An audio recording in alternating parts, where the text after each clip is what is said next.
97.3 City FM. Relevant radio, always. We'll start with the second one. The road sector works with a lot of organizations, including the Ministerial Environment, Science and Technology, where contractors are supposed to have acquired the necessary documentation for doing that, for commissioning and decommission. And I think that the Environmental Protection Agency should wake up to its responsibility. That's the only way that we'll be able to control the environment after the contractor has pulled out. The commission and decommissioning is very critical in that direction. Mr. Chairman, in terms of when I say value for money, it is true that a lot of our contractors, not only the local contractors, but our foreign contractors, have a difficulty with capacity and time for delivery. I propose, I will want, when we do the North, to liaise with the various agencies, that's Ghana Highway Authority, the feeder roads, Department of Feeder Roads, Urban Roads, and even the road farm itself.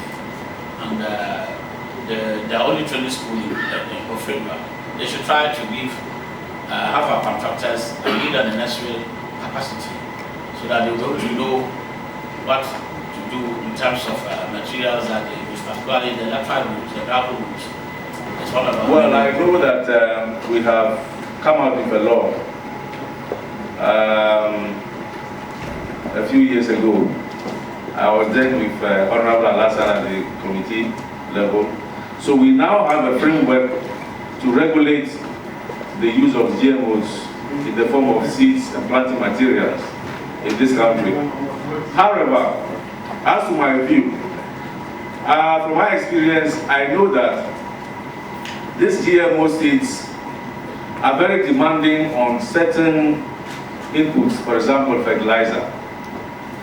If you take a GMO maize, the chances are that the quantities of fertilizer you are going to use to get the optimum yield from the GMO maize seed is much higher than the local varieties or even the varieties that are produced by CSIR and Crop Research Institute. Yes, they have resistance to pests and diseases, and therefore you may not use the same quantity of pesticides and all that. So I would say that yes, we have to let the situation be liberal. Commercial farmers who can afford to apply all the full technology in order to realize the potential of the GMO, they may be allowed to go ahead. But our small-scale farmers who are at a certain level of production, the jump will be too much. If you introduce a GMO to a small-scale farmer, he cannot afford all the inputs that will go along. When you produce your your site plan within a pastoral area, the land administrators should be able to tell you whether the person who has given the land is the proper and true person to give you title to the land. Those areas that are not pastoral have cadastral that they go to do a survey, and then they can tell you whether or who are the proper persons to deal with in connection with that particular piece of land. So attempts are already being made.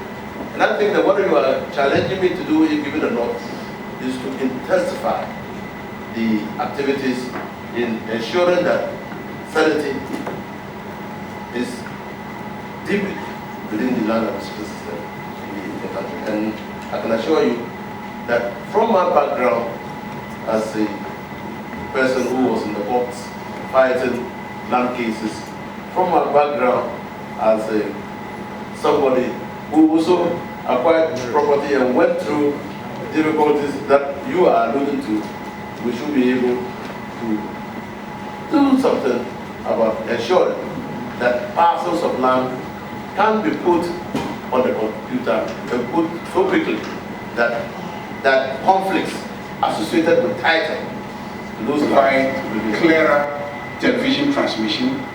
You could provide both television and internet transmission, and you could provide split screen transmission where somebody can be watching his television and at the same time surfing the internet on the same television, where he has split the television screen into two. One side watching television, the other side surfing internet, and several other interesting things. And the pictures are clearer and etc. So that is a technology that we are moving into. I'm told that the Ministry of Communication has advanced the whole process of the transmission. They have engaged the contractors. The contractors have been able to mobilize some funds. They're in the process of mobilizing additional funding to be able to complete the project. I'm very confident that we'll be able to meet the deadline. Regarding the agencies that you have mentioned, ISD and Ghana Publishing Company, these are two agencies that, if retooled and given the capacity to function, they will be very, very important, both in managing a two-way information flow that is from government to the general populace, by making sure that they're able to assist, communicate government development plans and policies to the people, and also from the public back to government by gathering feedback to inform either the review or redesign of government policies and programs. Unfortunately, these institutions are lacking in terms of resources, and it will be one of my main commitments to convince His Excellency the President, and already it is his vision to deploy whatever resources we will be able to mobilize to promote greater engagement with the citizenry. Because all the visions that he has, he wants to be able to carry the country along with him. And to be able to do that, he will have to resource the institutions that will be effective in communicating that vision to ordinary Ghanaians and getting that feedback to him, so that he will be informed and guided by the sentiments of the people on the ground.